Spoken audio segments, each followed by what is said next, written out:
നിസ്കാരം നോമ്പും വരെ പുതിയത് കൊണ്ടുവരിക. മെഹ്റാജ് നോമ്പ്, ബറാത്ത് നോമ്പ് എവിടുന്ന് കിട്ടി വെച്ചാൽ ഒരു അസ്ലുമില്ല. മെഹ്റാജ് നോമ്പ് യാതൊരു അസ്ലുമില്ല. ബറാത്ത് നോമ്പിന് ദുർബലമായ റിപ്പോർട്ടുകളുണ്ട് വിചാരിക്കാം. മെഹ്റാജ് നോമ്പിന് അതുമില്ല. മെഹ്റാജ് നോമ്പ് റജബ് 27 മെഹ്റാജ് നോമ്പ് എന്ന നോമ്പിന് മാറ്റുണ്ടല്ലോ. ഒരു ഹദീസിലും അങ്ങനെ വിഷയമേ ഇല്ല. ആകുള്ളത് വസാലി ഇമാമിന്റെ ഇഹ്യാ ഉലൂമുദ്ദീൻ എന്ന കിതാബിൽ സനദൊന്നും ഇല്ലാതെ ഒരു വാചകം കൊടുത്തിട്ടുണ്ട്. റജബ് 27 നോമ്പ് നോറ്റാൽ 60 മാസത്തെ നോമ്പിന്റെ കൂലി കിട്ടും. അതിന് മെഹ്റാജ് നോമ്പൊന്നുമില്ല. അത് റജബിലെ ഓരോ ദിവസം നോമ്പ് വയ്ക്കാനുള്ള മഹത്വം പറയുന്നുണ്ട്. ആ കൂട്ടത്തിൽ റജബ് 27 പറഞ്ഞത് മാത്രം, അല്ല മെഹ്റാജ് നോമ്പ് പറഞ്ഞതല്ല. മെഹ്റാജ് നോമ്പ് നോക്കാൻ പറഞ്ഞ ഒരു ഹദീസും എവിടെയും വന്നിട്ടില്ല. ഫിഖഹിന്റെ കിതാബിൽ പോലും അങ്ങനത്തെ ചർച്ചയില്ല. അത് പിൽക്കാലത്ത് വന്നതാണ്. ഞങ്ങളുടെ നാട്ടിൽ ഒരു കുറച്ച് പ്രായമുള്ള മനുഷ്യൻ്റെ ഒരു ആലിയാജി എന്ന് പറയും, പഠിത്തു മരിച്ചത്.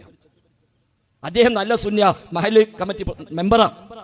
അദ്ദേഹത്തിന്റെ മകനോ അനിയന്റെ മകനോ ഗൾഫിലൊക്കെ പോയി അവിടുന്ന് ദേശത്തൊക്കെ മനസ്സിലാക്കി, ദീനൊക്കെ മനസ്സിലാക്കി, തൗഹീദൊക്കെ മനസ്സിലാക്കി തിരിച്ചിങ്ങനെ വന്ന് അപ്പോഴാ മൂത്താപ്പ ഈ നോമ്പ് നോറ്റിരിക്കണം. അപ്പൊ മൂത്താപ്പ അങ്ങനെ നോമ്പില്ല, അതൊക്കെ പിന്നെ വന്നതാ, അതൊന്നും ശരിയല്ല, സുന്നത്തല്ല. അപ്പൊ മൂപ്പിങ്ങനെ ചൂടായ എന്താ ഇപ്പൊ നമ്മൾ എത്ര കാലം നോക്കുന്നത്, വജ്ജപ്പോൾ വലിയ ആളോ നിൽക്കണം. ഞാൻ പറഞ്ഞു എടുക്കണം, നിങ്ങൾ പള്ളിയിൽ പോയി ഉസ്താദ് ചോദിച്ചു നോക്കി, പള്ളിയിൽ പോയി ഉസ്താദത്ത് പോയി ചോദിച്ചു നോക്കി, ഉസ്താദെ ഇങ്ങനെ നോമ്പുണ്ടോ ചോദിച്ചു നോക്കി, ഉണ്ടെങ്കിലും ഉസ്താദിനോട് പറയാം എന്നാ അതൊന്നും എഴുതി തരാൻ പറയാം ഹദീസ്. അപ്പം മൂപ്പൻ തന്നെ ഭാഷ പള്ളി കമ്മിറ്റി മെമ്പറാണല്ലോ, നേരെ പോയി ഉസ്താദെ ഓ അങ്ങനെ പറയുന്നുണ്ട് ഈ നോമ്പൊന്നും ഇല്ല, അജയ നോമ്പില്ലാതെ, അത് വഹാബികളൊക്കെ പറയുന്നതാണ്, നിങ്ങളതൊന്നും എഴുതി തരിക ആ ഹദീസ്. ആയിക്കോട്ടെ, അത് ഞാൻ എഴുതി തരാൻ തൽക്കാൻ പോയിക്കോളി, 2 ദിവസം കൊണ്ട് തരാം. ആയിക്കോട്ടെ, മൂപ്പക്ക് സമാധാനമായിട്ട് പോകുന്നവരോട് പറഞ്ഞു 2 ദിവസം കൊണ്ട് തരാനാണ്. അത് തെരുവിലെ മൊത്തം ഉറപ്പങ്ങൾ മണി പിന്നാലെ കൂടിയാണ്.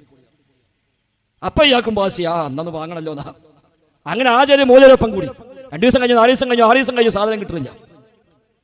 അവസാനം മൂപ്പരോട് പിന്നാലെ കൂടി കിട്ടോളം അവൻ മുസ്ലിയാരെ പറഞ്ഞ ഉസ്താദ് ആചാര്യ അതിപ്പോ ഹദീസൊന്നും കാണില്ല, ഫിഖഹിന്റെ കിതാബിലുണ്ട്.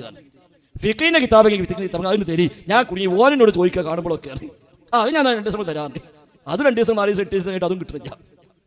അപ്പൊ ഇയാളും ഭാഷ ഒപ്പാട് കൂടി എനിക്ക് കിട്ടാതെ പോകില്ലാണ്. അപ്പം ഉസ്താദിന് പോകും, ആചാര്യ എന്തായാലും ഇപ്പൊ നോമ്പല്ലേ, ഇനിയിപ്പോ എവിടെ ഇല്ല ആചാരിക്കാം, എന്താ ഇപ്പൊ നോമ്പ് വെച്ചാലും വെച്ച്, ആഹാ അതിന് എന്നെ കിട്ടൂല, ഇതാണ് പഠിപ്പിൽ, അതിന് എന്നെ കിട്ടൂലാന്ന് മുപ്പണ്ട് പോന്നു. നിർത്തി അവിടുന്ന് രാജിച്ചു. മുമ്പ് നേരെ വഹാബേറ്റിന് മാറി. മുമ്പിൽ ബുക്ക് എഴുതി, സാധാരണക്കാരൊരു പുസ്തകം എഴുതി, ഒരു 10, 500, 300 പേജുള്ള വലിയൊരു ബുക്ക് എഴുതിയിട്ട് എൻ്റെ അടുത്ത് കൊണ്ടുവന്നു, നിങ്ങളൊന്ന് വായിച്ച് പരിശോധിച്ചിട്ട് ഇറക്കാൻ പറ്റുമെങ്കിൽ ഇറക്കിക്കാൻ, അല്ലെങ്കിൽ വേണ്ടാറ്. അപ്പൊ ബുക്കിന്റെ ഫസ്റ്റ് പേജ് എന്നറിയോ, വഹാബികളുടെ പുസ്തകങ്ങൾ വായിക്കുകയോ പ്രസംഗം കേൾക്കുകയോ ചെയ്യരുത്, എന്തുകൊണ്ട് ഈ പുസ്തകം വായിച്ചാൽ ഉത്തരം കിട്ടും. അതാണ് ഫസ്റ്റ് പേജ്. അപ്പൊ എന്താ ഇയാൾ, ഞാനും വെച്ച് എന്താ പറയുക ബുക്ക്. അപ്പൊ സംഭവം എന്താ, ഉള്ളിലേക്ക് വേൾഡ് പുസ്തകമൊക്കെ കേട്ടാൽ ഉസ്താദുമാർക്ക് ക്ഷീണമാണ്, അതോട് കേൾക്കാൻ പാടില്ല.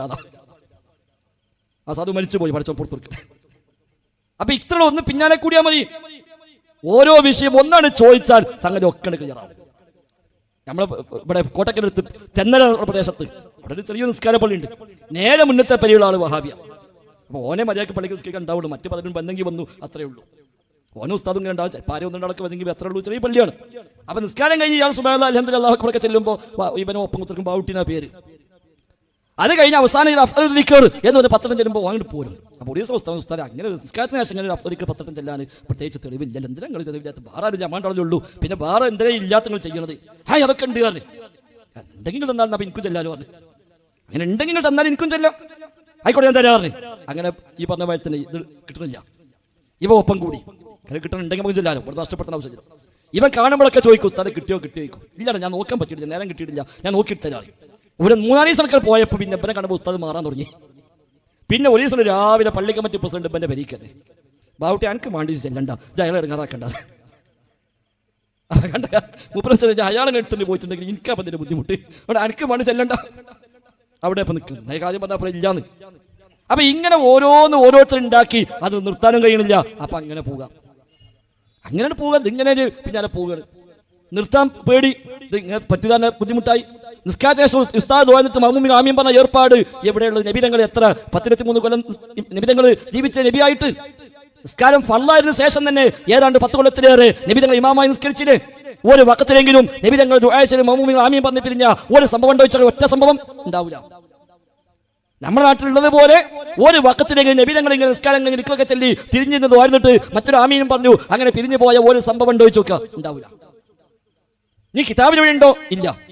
ഷാഫി ഇമാം എന്താണ്, ഇമാമാകട്ടെ മഅ്മൂമാകട്ടെ ആരാണെങ്കിലും പതുക്കെയാക്കണം എന്നാ, പതുക്കെയാക്കണം.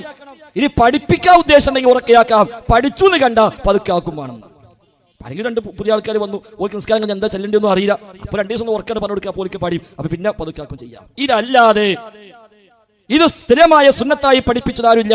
പിന്നെ കിതാബുകൾ എഴുതി പോന്ന് കുറെ പിൽക്കാലത്തേക്കാണ് പോകുന്നത്. പിന്നെ ഇങ്ങനെ കൂട്ടിച്ചേർക്കാൻ തുടങ്ങി. അപ്പൊ അവിടെ കാണാം പുതിയ അവസാന കാലത്തൊക്കെ എഴുതപ്പെട്ട കിതാബില് പഠിപ്പിക്കാൻ വേണ്ടിയാണെങ്കിൽ ഉറക്കച്ചെല്ലാം, ആമീൻ ചെല്ലാൻ ഉദ്ദേശിച്ചാലും ഉറക്കച്ചെല്ലാം. അത് പിന്നെ തിരികെ കേട്ടില്ല. ആമീൻ ചെല്ലാൻ ഉദ്ദേശം ഉണ്ടെങ്കിലും ഉറക്കച്ചെല്ലാം. അപ്പൊ പാസ്സായി കിട്ടിയല്ലോ, അങ്ങനെ പാസ്സാക്കിയില്ല. അതിന് നേരത്തെ പറഞ്ഞ ഖബർ കെട്ടിപ്പിക്കുന്ന വിഷയം പൊളിച്ചു മാറ്റുന്ന പത്രം വഴിയുണ്ടല്ലോ, പൊളിച്ചു മാറ്റണം. അവിടെ ചില മുസ്ലിയാക്കന്മാർ അടിക്കുറിപ്പ് എഴുതി അമ്പിയാക്കന്മാരെയും മൗലിയാക്കന്മാരെയും ഖബറിന് ഇത് ബാധകല്ല. അല്ലാത്തത് ഇവിടെ ആരാ കെട്ടന്? നാടന്മാരെ ഖബറാനും കെട്ടിപ്പൊക്കരുതല്ലോ. അപ്പൊ ഇങ്ങനെ ഓരോരുത്തരുടെ ഭാഗം പിന്നെ തിരികെ കയറ്റിയിട്ട സഹോദരങ്ങളെ ഇതൊക്കെ ഇവിടെ പാസ്സാക്കി എടുക്കുന്നത്. അപ്പൊ അതൊന്നും ദീനുമായി ബന്ധമുള്ള ആചാരങ്ങൾ. പറഞ്ഞു വന്ന മിഹ്റാജ് നോമ്പാണ്. ആ മിഹ്റാജ് നോമ്പ് ഒരു തെളിവുമില്ല. റജബ് 27 മിഹ്റാജ് നോമ്പ് നോക്കാൻ നബി ഞങ്ങൾ പഠിപ്പിച്ചത്. നബി ഞങ്ങൾ മിഹ്റാജ് യാത്ര പോയതിനു ശേഷം 10 കൊല്ലത്തിലേറെ ജീവിച്ചു. ഒരു കൊല്ലം പോലും നബി ഞങ്ങൾ മിഹ്റാജ് നോമ്പ് നോറ്റിട്ടില്ല, നോക്കാൻ പഠിപ്പിച്ചിട്ടില്ല. മിഹ്റാജ് എന്നാണ് പോലും പണ്ഡിതന്മാർക്ക് 10ലേറെ അഭിപ്രായമുണ്ട്. എന്നാണ് മിഹ്റാജ്, ഏത് മാസമാണ്, ഏത് ഡേറ്റ് ആണ്, 10ലേറെ അഭിപ്രായം ആ വിഷയത്തിലുണ്ട്. എന്റെ അഭിപ്രായ വ്യത്യാസം ഉണ്ടായത് അടുത്ത കൊല്ലം ആ ഡേറ്റ് വരുമ്പോൾ നബി ഞങ്ങൾ പറഞ്ഞിരുന്നുവെങ്കിൽ അഭിപ്രായ വ്യത്യാസം ഉണ്ടാവോ? ഞാൻ മിഹ്റാജ് പോയ ദിവസം നോമ്പോട്ടോടി എന്ന് നബി ഞങ്ങൾ പറഞ്ഞാൽ മിഹ്റാജ് എന്നാ പിന്നെ തർക്കമില്ലല്ലോ. പെരുന്നാൾ എന്ന തർക്കണ്ടോ? എന്നാ പെരുന്നാൾ തർക്കമില്ലല്ലോ. അറഫ എന്ന തർക്കമില്ല. മുഹറം 9, 10 തർക്കമില്ല. ഇതിനെന്ത് തർക്കമുണ്ടായത്? നബി തങ്ങൾ ജീവിതകാലത്ത് അങ്ങനെ നോമ്പ് നോറ്റിട്ടില്ല, നോക്കാൻ പറഞ്ഞിട്ടില്ല. ബറാത്ത് നോമ്പും അങ്ങനെ തന്നെയാണ്. ബറാത്ത് നോമ്പ് പിന്നെ ദുർബലമായ ഒരു റിപ്പോർട്ടുകൾ ഉണ്ട് നിങ്ങൾ സമാധാനിക്കും. നബി തങ്ങൾ പറഞ്ഞു എന്ന് പറഞ്ഞ് ഉദ്ധരിക്കപ്പെടുന്ന സ്വഹീഹല്ലാത്ത ദഈഫായ ദുർബലമായ ഒരു റിപ്പോർട്ടെങ്കിലും ആ വിഷയത്തിൽ വേണേൽ സമാധാനത്തിന് പറയാനുണ്ട്. മറ്റിന് അതുമില്ല. മിഹ്റാജ് നോമ്പിന് ചൊവ്വാൽ 6 നോമ്പ് സുന്നത്താണ്, ഹദീസിലുണ്ട്. തിങ്കളും വ്യാഴവും സുന്നത്താണ്, ഹദീസിലുണ്ട്. മുഹറം 9, 10 സുന്നത്താണ്, ഹദീസിലുണ്ട്. ദുൽഹിജ്ജ 9 അറഫ നോമ്പ് സുന്നത്താണ്, ഹദീസിലുണ്ട്. എല്ലാ മാസവും 3 ദിവസം നോമ്പ് നോക്കൽ സുന്നത്താണ്, ഹദീസിലുണ്ട്. അയ്യാമുൽ ബീദ് ഹദീസിലുണ്ട്. ഉള്ളതൊക്കെ നോക്കണം. അതൊന്നും ആൾക്കാർ നോക്കൂല, ഇല്ലാത്തതൊക്കെ നോക്കുകയും ചെയ്യും. സുന്നത്തായാലും ആരും അതിന് വലിയ ആവേശമൊന്നുമില്ല. ഇല്ലാത്തുണ്ടെങ്കിൽ അതിന് വലിയ ആവേശം. മിഹ്റാജ് നോമ്പ് നോക്കിക്കഴിഞ്ഞാൽ ഓന്തോ പേച്ചോന്, ബറാത്ത് നോമ്പ് നോക്കിക്കഴിഞ്ഞാൽ ഓ ഭയങ്കര പേച്ചോന്. തിങ്കളാഴ്ച നോമ്പ് നോക്കിക്കഴിഞ്ഞാലോ ഒരാക്ഷേപമില്ല. ചൊവ്വാൽ 6 നോമ്പ് നോക്കിക്കഴിഞ്ഞാൽ അത് റമദാൻ മാസം കഴിഞ്ഞ് പാലക്കൊണ്ട കയ്യുള്ളൂ പറയും, അത് വിട്ടു. മുഹറം 9 2 കൂടി കഴിച്ചില്ല, ഏത് ഒന്നും ഒഴിക്കാണ്. ഞാൻ ബറാത്ത് നോമ്പ് നോക്കിക്കഴിഞ്ഞാൽ ഭയങ്കര ഒച്ചപ്പാടും ബഹളമായി. അന്ന് ചക്കര ചോറ്, തേങ്ങാ ചോറ്, ഏതെല്ലാം സൈസ് മതി.